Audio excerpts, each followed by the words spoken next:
আজ আমরা আলোচনা করব টমাস হার্ডির লেখা কবিতা the darkling thrush. Thomas Hardy একজন বিখ্যাত ইংরেজ কবি ও ঔপন্যাসিক। তিনি 2রা জুন 1840 সালে জন্মগ্রহণ করেন এবং 11ই জানুয়ারি 1928 সালে মৃত্যুবরণ করেন। তার কবিতায় জীবনের কষ্ট, প্রকৃতির রুক্ষতা এবং মানুষের আশা নিরাশার ছবি ফুটে ওঠে। ডার্কলিং কথাটির অর্থ হলো অন্ধকারে নিমজ্জিত, আর দ্য ডার্কলিং থ্রাশ কথাটির অর্থ হলো অন্ধকারের গায়ক পাখি থ্রাশ। এই কবিতাটি লেখা হয়েছিল 1900 সালের ডিসেম্বর মাসে, অর্থাৎ 19বিংশ শতাব্দীর শেষ এবং বিংশ শতাব্দীর শুরু হওয়ার সময়। পোয়েট এই কবিতাটির মধ্যে দিয়ে তুলে ধরেছেন এক বিষণ্ণ শীতের সন্ধ্যার ছবি। কবিতাটির মধ্যে মূল যে বার্তাটি রয়েছে সেটি হলো অন্ধকারের মধ্যেও আশার আলো থাকে যদি আমরা সেটা খুঁজে নিতে পারি। এবার আমরা পোয়েমটির মূল থিমটি সংক্ষেপে জেনে নেবার চেষ্টা করব। এক শীতের সন্ধ্যায় কবি একা দাঁড়িয়েছিলেন এক জঙ্গলের পাশে।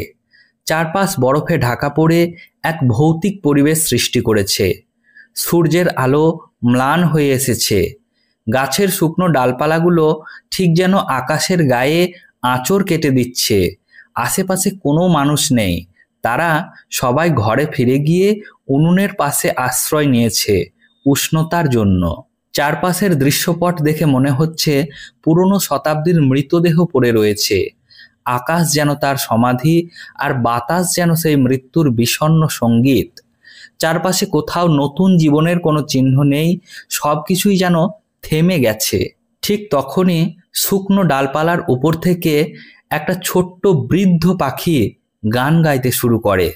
পাখিটি ছিল খুব দুর্বল, কিন্তু তবুও প্রচণ্ড আবেগ ও উৎসাহ নিয়ে প্রাণ ভরে সে গাইছিল।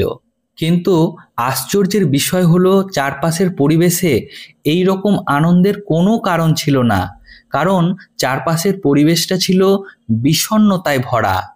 তবুও পাখিটি আনন্দের গান গাইছিল। তখন কবির মনে হলো এই পাখিটি হয়তো এমন কোনো আশার ইঙ্গিত পেয়েছে যেটার ব্যাপারে কবি নিজেই বুঝে উঠতে পারেননি। তো চলো এবার পোয়েমটির লাইন বাই লাইন ডিসকাশন শুরু করা যাক। আই লিন্ড আপন এ কপিস গেট। আমি একটি কপিস গেটে বা ঝোপঝাড় ও ছোট গাছপালায় ভরা ফরেস্টের প্রবেশদ্বারে হেলান দিয়ে দাঁড়িয়েছিলাম। কপিস ফরেস্ট কি? কপিস ফরেস্ট হলো এমন একটি জঙ্গল যে জঙ্গলের বড় কাণ্ডযুক্ত গাছগুলো বারবার গ্রাউন্ড লেভেল পর্যন্ত কেটে দেওয়া হয়, আর তার ফলে সেই গাছের গুঁড়ি থেকে একাধিক ছোট ছোট ডালপালা বের হয়।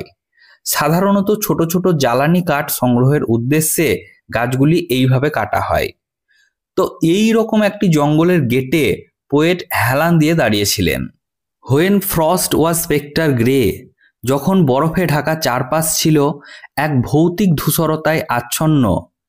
And winter's dregs made desolate the weakening eye of day, শীতের ক্লান্ত অবশিষ্টাংশ সূর্যালোককে করে তুলেছিল নিঃসঙ্গ ও বিবর্ণ। অর্থাৎ শীতের শেষের দিন সূর্যকে ম্লান ও বিবর্ণ করে দিচ্ছিল।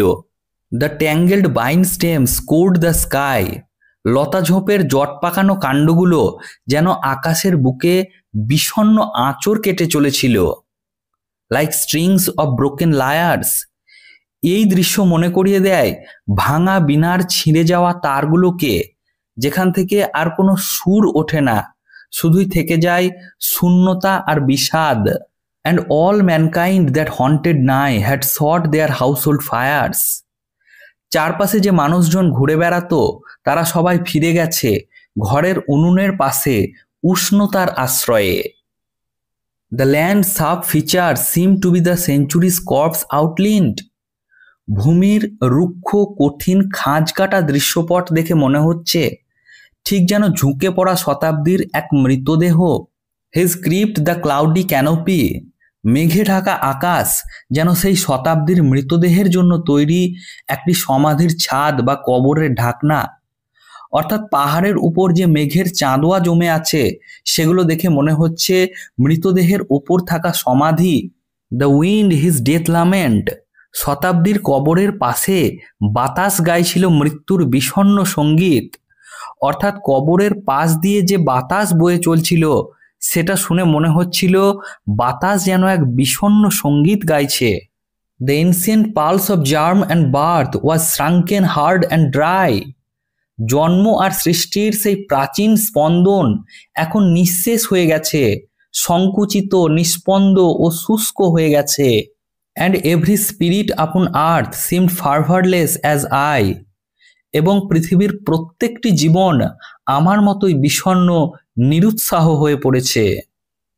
At once a voice arose among the bleak twigs overhead. হঠাৎই এক সুর ভেসে এলো মাথার উপরকার শুকনো নিরস ডালপালাগুলো থেকে। In a full hearted evensong of joy illimited. অসীম আনন্দে, প্রবল উৎসাহের সঙ্গে সন্ধ্যার গান বা সান্ধ্য সঙ্গীত গাইছিল সে। An aged thrush, frail, gaunt and small, in a blast beruffled plume. সেটা ছিল একটা থ্রাস পাখি, বৃদ্ধ এবং দুর্বল, রোগা এবং ছোট, প্রবল বাতাসে যার পালকগুলো এলোমেলো হয়ে যাচ্ছিল।